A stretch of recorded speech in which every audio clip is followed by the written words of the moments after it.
연준의 긴축의 목표는 과열을 막자는 거예요. 못 올리는 거는 주식시장에는 최대 악재예요.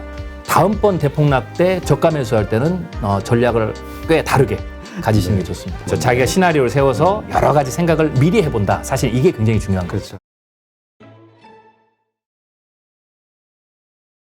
그러니까 진짜 우리가 대폭락이 올 수도 있다. 가까워졌다라는 신호를 알면은 조심할 수가 있는데 그렇죠. 굉장히 조심할 수 있죠. 이 금리 인상이 바로 그런 신호와 연결이 되는 그렇죠. 거예요. 그러니까 여러 어떤 지표들이 있는데 개인들이 가장 쉽고 조금 확률적으로 높게 접근할 수 있는 지표를 꼽으라면 제가 기준금리라고 말씀을 드려요. 왜냐하면 그건 누구나 다 쉽게 뉴스도 쉽게 나오고 하니까요. 네, 그래서 이 부분을 좀 보셔야 되는데 자, 이 부분을 제가 조금 자세하게 이 부분 굉장히 중요하게 자세하게 설명을 드릴게요. 이걸 좀 확대를 하면 긴축 단계라고 제가 표현을 해요. 그러면 긴축은 두 가지에 크게 보면 두 단계가 있어요. 첫 번째는 기준금리 인상 전에부터 긴축을 하죠. 지금 이제 이번에 1단계를 시작해요. 그게 뭐냐면 과거에 경제 위기가 오면 돈을 막 풀잖아요. 그렇죠. 그러면 그 돈을 푸는 규모를 줄이는 게 첫 번째 긴축입니다. 이걸 양적 완화 축소라고 하죠. 그렇지만 이 기간은 돈을 푸는 걸 줄이는 거지 결국은 돈이 계속 풀리는 거예요. 돈이 더 늘어나는 거죠. 그래서 이때는 돈을 막 풀다가 이제는 돈 풀기를 좀 줄인다라고 하는 것 때문에 이제 심리적인 압박이 오기 때문에 약간 조정을 한번 받아요. 그래서 이 긴축의 단계에서 보면 첫 번째에서 충격을 좀 받습니다. 조정을. 그러다가 두 번째로는 이제 뭐냐면 이거를 중지를 해요. 그리고 중지한 다음에 곧바로 기준금리를 인상을 하지 않고요. 약간의 휴지기를 둡니다. 왜냐하면 이제 긴축이 돈을 푼 거를 이제 끝나고 돈을 이제 더 이상 안 풀죠. 그 다음에 다음번에는 이제 긴축이 기준금리 인상은 돈을 이제 유동성을 회수하는 거니까 그 안에 약간 경제가 실물 경제가 이걸 대비도 하고 그 다음에 또 투자 시장도 그렇고요. 회복의 여력을 마련하라고 휴지기를 둬요. 이게 긴축 2단계예요. 그러니까 이것까지를 1단계를 2단계를 양적 완화와 관련된 즉 기준금리 인상 전에 하는 긴축 이렇게 보시면 돼요. 그 다음에 이제 실제로 우리가 고민하시는 기준금리 인상은 긴축 3단계부터 시작해서 3단계, 4단계, 5단계 즉 3단계로 여러분들이 구분해서 생각하시면 돼요. 그러면 1단계 그러니까 기준금리 1단계 혹은 긴축 3단계는 말 그대로 기준금리 인상을 시작하는 겁니다. 그러면 그때 조정이 좀 있어요. 그러면 긴축을 전체 제가 5단계로 말씀드렸는데 1단계와 5단계 중에 3단계 때 대체적으로 지난 미국의 주식시장 투자 관점에서 기준금리 인상과를 비교해보면 이 두 번의 시점에서 사실 조정이 가장 많이 받아요. 네, 왜냐하면 언제든지 첫 번째가 심리적 충격이 크잖아요. 네, 그거와 똑같은 위치예요. 심리적으로. 그래서 그때를 조심하시고요. 그러면 그 다음에는 금리를 인상을 하겠죠. 근데 금리를 초기에 인상할 때는 조정을 받고 그 다음에 인상할 때는 약간의 박스권을 유지를 해요. 네, 왜냐하면 시장이 관망을 하는 거죠. 여러 가지. 그러면서 이제 손바꿈이 막 일어나는 거죠. 그래서 미리 조심하는 사람이라든지 아니면 뭐 추가 상승이라는 이런 기대하고 이제 손바꿈이 이루어져서 이제 박스권이 가요. 3배수는 이때 이제 떨어지겠죠. 근데 그건 참조하시고요. 그러고 나서 희한하게요. 금리가 어느 정도 이제 인상을 시작했는데 그게 이제 적응이 되면 이제 주가가 오릅니다. 왜 오르냐면 시장이 어떻게 되냐면 그걸 관망하고 있다가 그럼에도 불구하고 자 연준이 그 기준금리를 올린다라는 것은 시장을 망가뜨려야 되겠다라고 생각하고 올리는 게 아니에요. 지금 경제 성장이 굉장히 좋은데 경제 성장이 안 좋으면 긴축을 하지 않습니다. 그렇죠. 경제 성장이 좋은데 연준의 긴축의 목표는 과열을 막자는 거예요. 네, 경제 성장을 못하게 하자는 게 아니고 과열을 막자라는 거죠. 그래서 그 과열에 연준이 과열이라고 생각하는 게 연준이 생각하는 인플레이션의 목표치를 넘어서는 거죠. 네, 그래서 그게 올라가면 그건 넘어서면 이건 과열이니까 그 목표치에 유지시키자라고 하면서 이 금리를 올리는 거기 때문에 인상을 하다 보면 어떤 일이 벌어지냐면 시장에서 과열은 인플레이션율은 내려가는데 경제 성장률은 지속적으로 좋아요. 그러면 사람들이 그렇지 연준이 지금 기준금리를 올리는 거는 경제 과열을 막자는 거지. 그렇죠. 시장을 무너뜨리자는 게 아니다. 그리고 기업은 계속해서 물론 반등 기저기간보다는 못하지만 꽤 괜찮은 우리가 생각하는 평상시에 괜찮은 경제 성장률과 기업 이익률을 낸다라고 생각하면서 다시 투자 심리가 회복되면서 이게 올라가는 거예요. 그래서 희한하게도 기준금리를 인상하면 올라가는 단계가 와요. 이게 두 번째 단계입니다. 그걸 이제 긴축의 4단계. 그러니까 중반까지는 그렇게 올라가요. 네. 기준금리가 계속 올라가든지 그때부터는 같이 올라가죠. 그 다음에 세 번째 단계가 뭐냐면 기준금리가 어느 정도 연준이 이제 더 이상 이제 올리면 안 되겠다라고 생각하는 시점에서 기준금리 인상을 멈춰요. 이게 기준금리를 보면 3단계, 긴축을 보면 마지막 5단계가 돼요. 그러면 그거는 몇 프로에서 그러면 기준금리를 멈출 것이냐? 이거는 그때그때 달라요. 그래서 뭐 직전에서는 우리가 이제 직전 기준금리 올릴 때는 거의 한 5%대에서 올렸거든요. 멈췄거든요. 네. 근데 이번에는 제가 예측하기로는 한 2% 중반에서 뭐 3% 초반대에서 멈출 거다. 이렇게 생각이 돼요. 이러니까 어떤 분은 이런 얘기를 하죠. 연준이 기준금리를 얼마 못 올릴 것이다. 버블이 많으니까. 뭐 이렇게 얘기하시는데 뭐 그게 맞는 말이기도 하지만 못 올리는 이유가 있어요. 그게 뭐냐면 그 정도 올리면 경제가 감내를 못 한다라는 거죠. 되게 지금 약해진 거라고 하더라고요. 그렇죠. 왜 그러냐면 버블이 많으니까. 그리고 부채가 많으니까. 그럼 거기에 맞춰서 올릴 거란 말이죠. 근데 2%를 올리느냐, 그래서 어떤 분은 너무 극대화해서 금리를 못 올린다 이렇게 얘기하는데 금리를 못 올리면 문제가 더 심각해지는 거예요. 그렇죠. 더 경제는 안 좋아지는 거죠. 그러니까 근데 많은 분들이 잘못해서 금리를 못 올릴 거니까 얘가 주가가 상승할 것이다. 이렇게 생각하시면 안 되는 거예요. 못 올리는 거는 주식 시장에는 최대 악재예요. 그렇죠. 이거 뭔가 되게 그렇죠. 그 병이 깊게 들었다는 깊은 얘기죠. 거죠. 네, 그래서 올리는 게 맞고 단 2008년 때 올렸던 것보다 지금은 버블이 더 크니까 그 정도 올리면 경제가 감당을 못 하니까 지금은 그거보다 적게 올릴 것이다. 이렇게 생각하시면 돼요. 그러나 결국은 단계는 똑같고요. 그래서 한 2% 중반에서 한 3%대까지 올리면 곧바로 터지지 않아요. 왜냐하면 거기서 멈춘다는 것은 이 이상 더 올리면 경제가 깨진다. 이렇게 생각을 하는 거죠. 그래서 적절히 맞춰가지고 거기에서 올려서 그대로 유지를 합니다. 네. 그러다가 그 유지하는 기간에 이제 무슨 문제가 생기냐면 기준금리가 어쩌든지 경제 성장률이 올라오고 하면 이제 오르지만 결국은 그 기간이 보통 2년 내지 3년 기준금리 인상 시작해서 금리 압박이 계속 가잖아요. 네. 멈춰도 그걸 유지하면 6개월이든 1년이 간단 말이죠. 그러면 이제 그때 아까 얘기했던 정크본드보다 좀 바로 직전에 있던데 그다음에 뭐 신용을 빌려서 돈을 막 빌려서 투자했던 영역들 또 그게 이제 돈을 빌려서 기업 투자를 했던 뭐 기술주 이런 데가 이제 금리 인상 부담을 못 견뎌요. 왜냐하면 그 정도가 되면 경제 성장률이 되지만 결국은 금리 부담이 있기 때문에 무슨 문제가 생기냐면 인플레이션도 있고 금리 부담도 있으니까 뭐가 되겠어요? 기업은 비용이 상승을 하죠. 가게는 소비에 대한 압박을 느껴요. 그래서 그 후반부가 되면 기업이 성장률이 나와도 비용이 증가하니까 수익률이 줄고 가게는 소비를 줄이게 되고 이러면서 그때쯤이 되면 금리 인상 압박도 크고 원금 상환도 오고 그러면 이때 이제 어떻게 되냐면 부실에 대해서 더 이상 버틸 수 없는 상황이 돼요. 사실 연준이 실제로는 그거를 은근히 놔둔다. 왜냐? 부실을 처리해야 다이어트 하듯이 처리해야 다음에 또 상승을 하니까. 그래서 그게 맞물려지면서 그때쯤이 되면 이제 리세션이 오는 겁니다.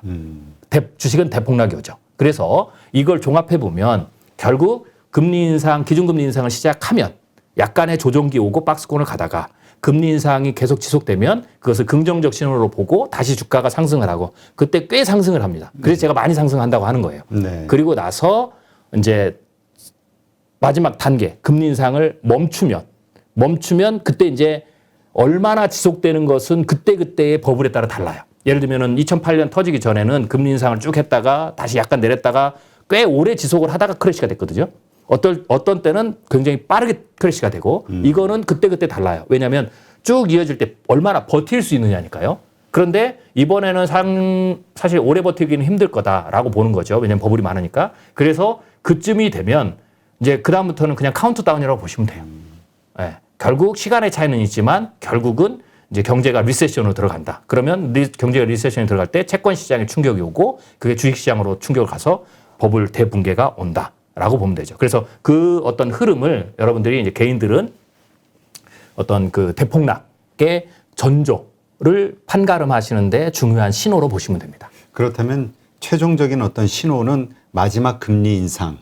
그것 이후로 그러니까 그 이후로 얼마나의 기간이 있을지는 모르겠으나 하여튼 마지막이라고 예상되는 네네. 그 금리 인상 네네. 그 이후부터 조심을 해야 된다. 이렇게 봐야 될까요? 그렇죠. 굉장히 공격적인 분이시라면 거기까지 참을 수가 있고요. 좀 보수적이라는 분이라면 제가 어느 정도까지 이제 조언을 드리냐면 금리 인상 중후반부. 그럼 이제 시점으로 보면 지금의 시점으로 보면 금리 인상이 굉장히 지금 긴축도 빨라졌거든요. 그러니까 보통은 제가 이렇게 얘기하는데요. 보통은 긴축 1단계가 양적 완화를 축소하는 거잖아요. 그렇죠. 이게 2008년 전에는 이게 1년 정도 됐어요. 근데 지금 8개월 정도로 줄거든요. 그 다음에 2008년 직전에는 이제 이 두 번째 단계 양적 완화 완전히 제로를 한 다음에 다음 기준금리 인상까지 휴지기 이것도 한 1년 정도 갔거든요. 근데 이번에는 이거 한 6개월 정도로 줄을 거라고 봐요. 그 이유가 뭐냐면 버블이 그만큼 심하다라는 거예요. 네. 네, 인플레이션 심하죠. 그래서 연준이 심하죠. 그렇죠. 당기고 있죠. 그러면 그 다음에 기준금리 인상을 예를 들면 뭐 그게 2%가 됐든 3%가 됐든 끝점으로 봤을 때 그것도 낮기도 하지만 속도도 사실 단축된다. 이렇게 봤을 때 제가 대체적으로 생각하는 게 기준금리 인상을 뭐 2023년 뭐에 하든 혹은 내년 말에 하든 상관없이 시작하는 시점에서 아마 마지막 기준금리 인상을 멈출 때까지의 어떤 기간이 어차피 낮게밖에 못 올리니까요. 그렇게 봤을 때는 뭐 짧으면 2년, 길어야 2년 반이나 3년 정도 될 거라고 보시면 돼요. 그래서 중반쯤이 언제냐가 이제 모르잖아요. 왜냐하면 그렇죠. 이게 몇 프로까지 올릴지를 우리는 잘 모르니까 이게 1%가 중반이냐 2%가 중반이냐 모르잖아요. 그래서 지금은 중반을 제가 그렇게 말씀드렸지만 오히려 거꾸로 이제 개인들은 조금 판단해 좋은 게 시간으로 하시면 돼요. 그래서 기준금리 인상 시작하고 뭐 1년 한 6개월 정도 요 정도가 지나면 중반이라고 보시면 되고요. 보수적인 투자자라면 현재 버블 규모로 봤을 때는 그때부터는 굉장히 조심하시는 게 좋습니다. 현금 유동성을 높이고 하는 게 좋죠. 그래서 보수적인 투자자는 그쯤, 그 다음에 조금 공격적인 투자자라면 연준이 이제 금리를 멈출 때 시간으로 보면 한 뭐 2년, 3년 정도 혹은 연준이 멈추면 멈춘 신호가 오거든요. 그때쯤부터는 철저하게 리세션 그리고 대폭락 이 부분을 준비하시는 게 좋습니다. 네.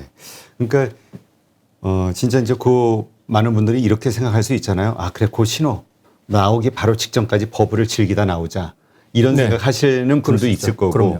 그러한 것이 예상되면 그러니까 버블이 이렇게 정말 이게 고점을 향해서 가다가 갑자기 이렇게 될 것이냐 아니면 이렇게 네네. 그러니까 좀 완만하게 그러한 것이 우리가 왜 개구리가 뜨거운 그 물을 끓이면 못 느낀다 그러잖아요. 네네. 그냥 요즘처럼 요즘 그러거든요. 대형주, 우량주 투자하신 분들 계속 밀려. 네네. 계속 하락해. 이러다가 그냥 딱 터지는 버블일 네네. 수도 있잖아요. 폭락. 그렇죠. 근데 이제 대체적으로 이제 버블이 이 주식 시장으로 보면 한 3단계로 정리가 된다 이렇게 보시면 돼요. 그래서 초기 단계는 대체적으로 그게 아까 했던 기준금리 인상이 멈추는 그 시점인데요. 그때는 이제 그 더 이상 이제 버블이 올라가지 않아요. 그래서 이게 변동성을 주면서 거의 큰 틀에서는 박스권을 유지하거나 약간 떨어집니다. 그게 이제 뭐하고 같냐면 이게 자연의 이치하고 똑같아요. 자연에서의 성장 곡선이 우리가 기업의 성장 곡선 혹은 뭐 자연의 성장 곡선 뭐 생명체의 성장 곡선을 보면 우리가 S자 곡선 얘기하잖아요. 네. 시그모이드 곡선. 이게 떨어질 때는 역시그모이드 곡선을 그립니다. 그래서 처음에는 이렇게 완만하게 떨어져요. 이게 기준금리 인상 마지막 단계 멈추고 유지하는 단계라고 그냥 이해하시면 돼요. 네. 그러다가 갑자기 떨어집니다. 이게 두 번째 단계. 그래 보통 갑자기 떨어질 때 보통 한 이제 버블이 적은 경우에 이제 한 30%대 결과적으로 보면 30에서 한 30%대 전후로 떨어지는 대폭락 같은 경우에는 이 떨어지는 이 시간이 대체적으로 2주 이내입니다. 왜냐하면 2주 정도 이렇게 주고받으면서 떨어져야 그 정도가 떨어져요. 네, 종합 과거의 데이터를 봤을 그렇죠. 때. 과거의 데이터로 봤을 때. 그리고 예를 들면 이제 30%, 40% 이상, 예를 들면 50% 이상이라든지 서브프라임 모의 사태다라든지 아니면 그 이상이 되는 80% 떨어지는 경우에는 이게 이렇게 급격하게 떨어진 다음에 그 다음에 계속해서 이렇게 떨어집니다. 네, 그래서 80%를 떨어졌다고 했을 때 나스닥 같은 경우는 2년 동안 제가 떨어졌다고 그랬잖아요. 네네. 그러니까 여기서 이렇게 살 떨어지다 급격하게 떨어지는 기간, 그러니까 그때는 거의 한 달 동안 계속해서 약세가 계속 지속되는 거죠. 그리고 떨어진 다음에 그 이후에 거의 한 2년 가까이 되는 기간에 쭉 이렇게 떨어지는 거죠. U자형으로. 그렇죠.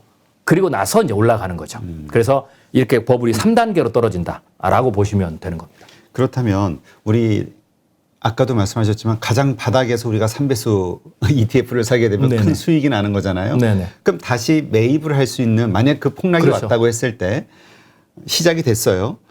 그러면 언제 시점에 내가 이 ETF, 3배수 ETF에 투자해야 될까? 네네. 언제가 좋을까요? 이렇게 보시면 되는데요. 이제 다음 대폭락 우리가 뭐 언제가 됐든 가정을 해보죠. 그럼 떨어졌어요. 그러면 사실 3배수 ETF는 대폭락 때 사는 게 최고 수혜거든요. 이번에도 2000년도에 작년에 떨어졌을 때 대폭락 때 이제 그 매수하신 분들은 지금 뭐 그냥 들고 계셨으면 적게는 7, 8배, 많게는 10섹터당 10배 이상 수익을 냈거든요. 예.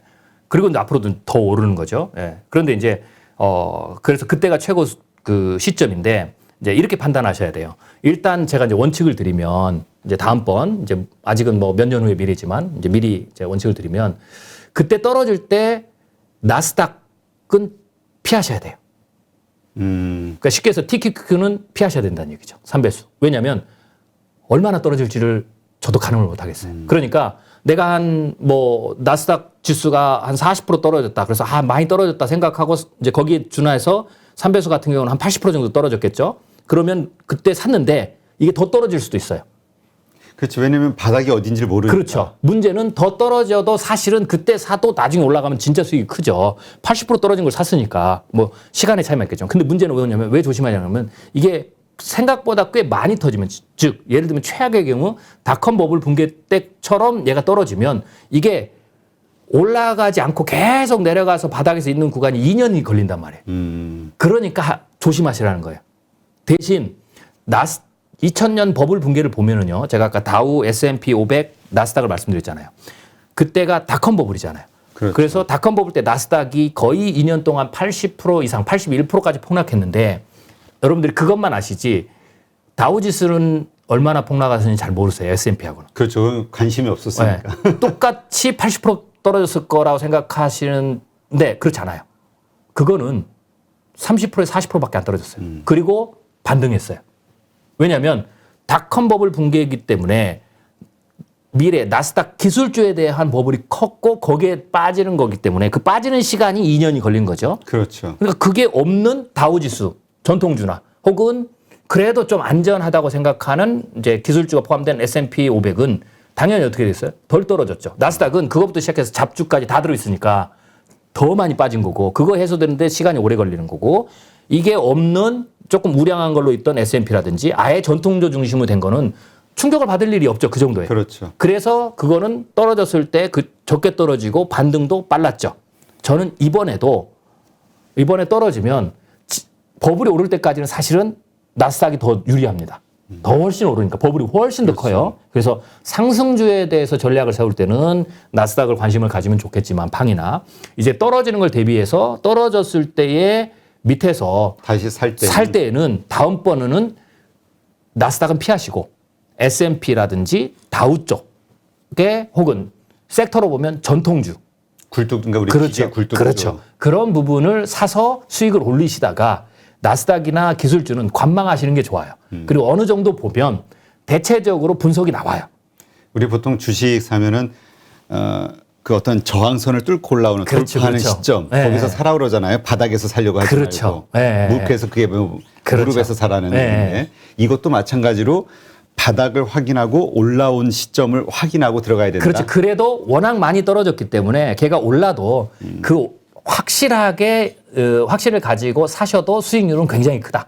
그래서 다음번 대폭락 때 저가 매수할 때는 전략을 꽤 다르게 가지시는 게 좋습니다. 아니 이게 앞으로 일어나지 않은 네. 그 예상하는 일이기는 하지만 이렇게만 된다고 하면 지금 잘 준비해가지고 네.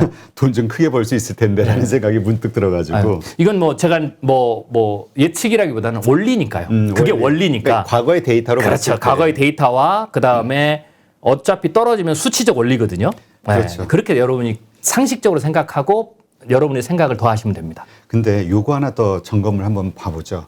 과거 IT 버블 때도 보면 사실 굴뚝주 같은, 그러니까 그때 이 기술주들 중심으로 확 튀어 올랐던 거잖아요. 네네네. 통신 기술주들. 반면에 그 굴뚝주들 거기는 주가가 그렇게 많이 올랐었나요? 오르지 않았었나요? 굴뚝주도 사실은 오르긴 올랐죠. 근데 성장이 크지 않았다. 기술주보다 크지 않았다. 예, 그래서 이번 대폭락 이후에도 기술주가 그 전통주가 오를 거예요. 근데 제가 아까 그 전략을 드렸던 거는 이제 덜 오를 거죠.